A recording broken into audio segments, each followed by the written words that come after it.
Hey kids, this is Ivan. How you doing? I want to talk to you today about another game I'm really fond of, and this is another OSR retro clone, Delving Deeper.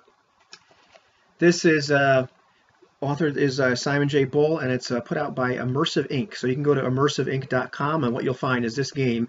You can download it. You can look at the stuff via hypertext, or you can actually get sent to Lulu. And for $4.95, you can own a copy yourself. And it's a really cool book.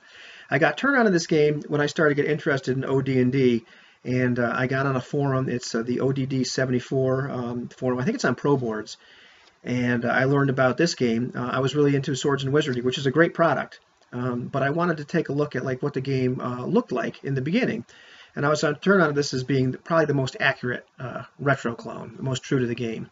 Probably the only thing in here that they have it isn't really canon from the first three books is they have thieves listed as an optional class, which I really wish Swords and Wizardry White Box had done because let's face it, everybody and their brother uses thieves, but they put that in there.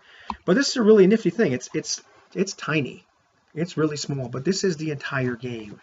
And even if you're never going to play it, I think it's a cool thing to have just for the history, just to kind of look at what did the game really look like in the beginning.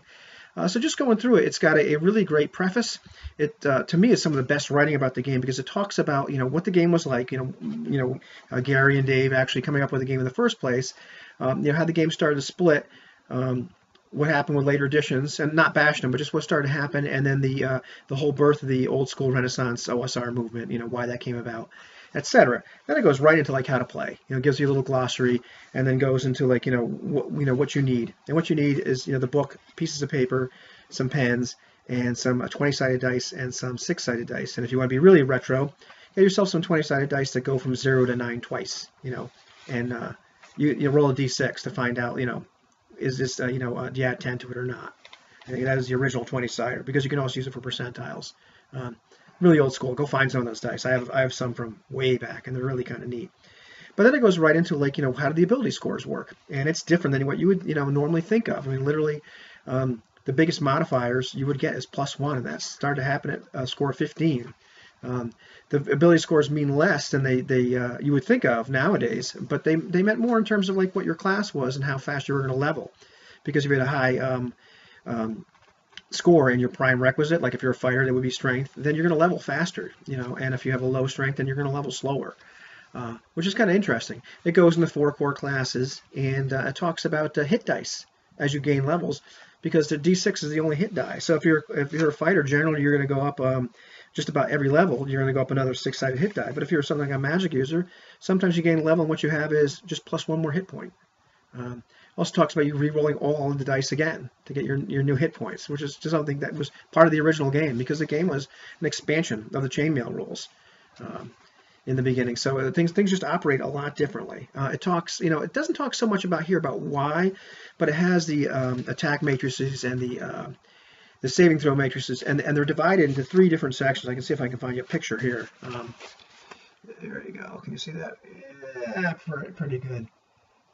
And 3 different sections because you talk about characters that are normal, heroic, and super heroic.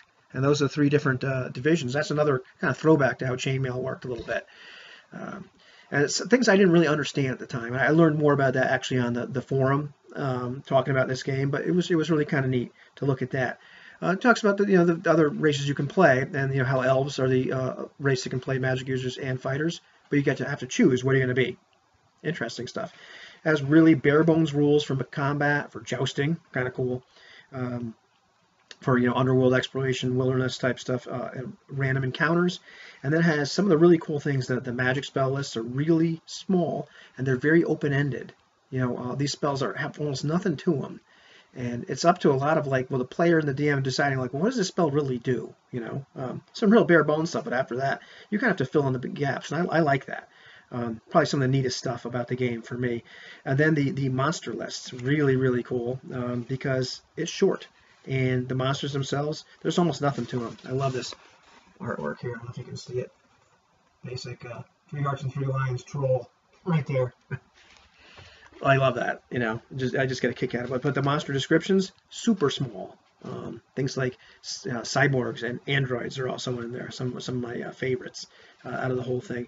And then it's got a bunch of stuff on a little bit of, not a bunch, but some stuff on like the treasure types, what you're going to find, some magic items, the real standard magic items from way back in the day.